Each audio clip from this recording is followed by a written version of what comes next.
Մեղրու երկաթուղային կայարանում ժամանակը կարծես կանգ է առել, պահպանելով 1950-ականների ճարտարապետական շունչը, բայց այս շենքի պատերն ունեն ավելին պատմելու, քան ուղղակի պատմությունն է։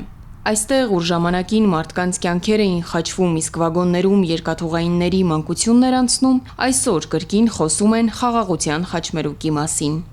Կայարանի երկարամյա աշխատակից Արմեն Դավթյանի համար կայարանը պարզապես աշխատավայր չէ, դա նրա տունն է, որտեղ նախ հայրն է աշխատել։ Պատմում է, թե ինչպես էր կայարանի ողջ ադմինիստրատիվ կյանքը տեղավորվում մեկ վագոնի մեջ, մինչև 1955-ին մեծ շենքի կառուցումը։ Ես լինելով երկաթուղայինի տղա, շատ եմ անցկացրել իմ օրերս, ժամերս իմ հոր աշխատանքային վայրում։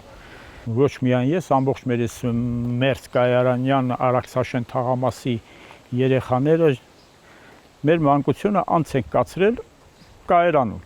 Դավթյանը հիշում է, թե կայարանի աշխատակիցներն ինչ մեծ հպարտությամբ եւ պատասխանատվությամբ են կատարել իրենց պարտականությունները։ Նրանք ընդունում եւ ճանապարհում էին գնացքներ, որոնք Հայաստանը կապում էին աշխարհի հետ, մեղրու խճաքարը տանելով մինչև Վլադիվոստոկ, իսկ պահածոները Կամչատկա։ Ամեն մի վագոնին ուղեկցող էին կցում, այդ վագոնի մեջին վառարանը քարածուղ բան ամեն ինչ ուներ։ Ջերմացնում էր, որ չսառեր այդ եղածը, չփչանար, չջարդվեր այդ տարաները։ Հայաստան մուտք գործող բեռների մոտավորապես 70 մի քիչ ավել տոկոս անցնում էր մեր այս հատվածով։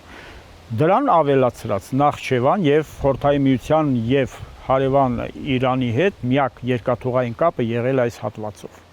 Իրան գնացող բոլոր բեռները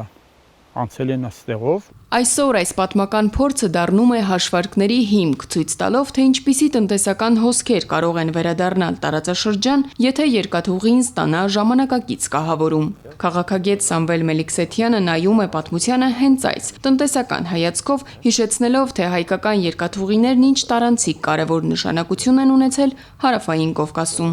Մեղրիով տարբեր աղբյուրներից նայենք գիտենք, որ 80-ականների վերջին կազմել է 10-ից 12 միլիոն, մինչև 32-33 միլիոն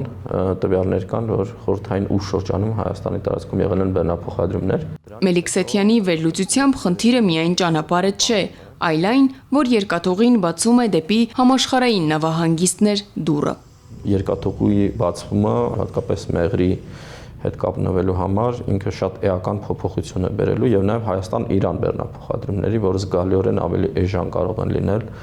որ զգալիորեն ավելի արագ կարող են լինել եւ ավելի մեծ ծավալների հասնել։ Հաշվարկները պարզ են։ Հեռավորությունը կրճատելով, փոխադրման գինն իջեցնելով եւ տարանցիկ հնարավորություններն ակտիվացնելով Հայաստանը կարող է վերջ դնել իր տնտեսական մեկուսացմանը։